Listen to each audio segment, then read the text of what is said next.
Kwa wale ambao wanafuatilia sana mpira, basi watakuwa sawa na mimi kwa hiki ambacho nakizungumza. Klabu ya Manchester United mara nyingi tunaiona katika michezo yake ya msimu huu ikiwa imevaa jezi ambayo mbele imeandikwa Snapdragon. Mdhamini mkuu wa klabu ya Manchester United, the Red Devils, ni kampuni ya Qualcomm ambayo inadhamini Man United kupitia product yake ya Snapdragon, ambapo ndipo tunaona jezi ya Manchester United ikiwa imeandikwa mbele Snapdragon. Lakini kit manufacturer wa klabu ya Manchester United ni kampuni ya Adidas. Sasa katika mchezo uliopita wa ligi kuu nchini Uingereza kati ya Manchester United dhidi ya the Hammers, West Ham United wagonga nyundo wa London, tulishuhudia Manchester United ikiwa imevaa jezi ambayo mbele imeandikwa red, kitu ambacho ni cha tofauti kabisa na ni kitu ambacho watu wengi walikuwa wanajiuliza kwa sababu ni kitu ambacho hatujawahi kukiona, wala hakuna sehemu yoyote ambapo iliandikwa bwana Manchester United itatumia jezi ambayo mbele imeandikwa red. Wengi wakafikiri kwamba ile red ni kwa sababu ya Manchester United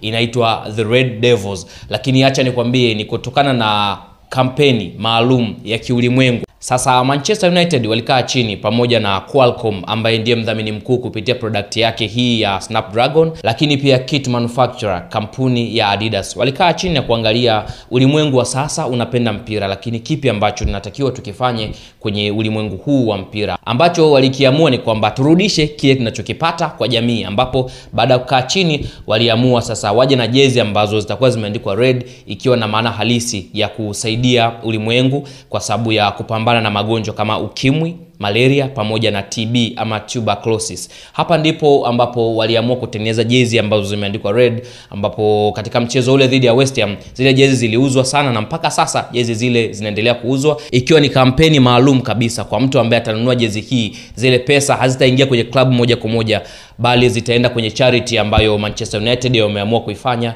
ili kurudisha kwa jamii, ambapo vitu vikubwa ambavyo watavifanya Manchester United ni kuhakikisha basi ulimwengu unaweza kupambana na magonjwa haya matatu: TB, malaria pamoja na HIV. Kwa hiyo ndio maana wakatoa jezi maalum ambazo mbele zimeandikwa red, kwa sababu katika uhalisia Manchester United inavaa jezi ambayo mbele imeandikwa Snapdragon, lakini waliamua kufanya vile ili kurudisha kwa jamii kile ambacho nakipata, kwa sababu wanasema wenyewe kwamba mpira ni sehemu ya kuleta watu karibu. Mpira ni sehemu fulani ambayo ina jamii yake maalum ama ina watu wake maalum ambao wamejitenga, wao kazi yao ni kufuatilia mpira tu. Kwa hiyo watu hawa ambao wanapenda kufuatilia mpira tuwaoneshe kwamba hata wale ambao hawapendi mpira, sisi tuko pamoja na nyie kwa kuhakikisha basi tunawapa kile ambacho ni stake yenu. Kikubwa zaidi ambacho likifanya ndo hicho cha kutengeneza jezi ambayo mbele imeandikwa red.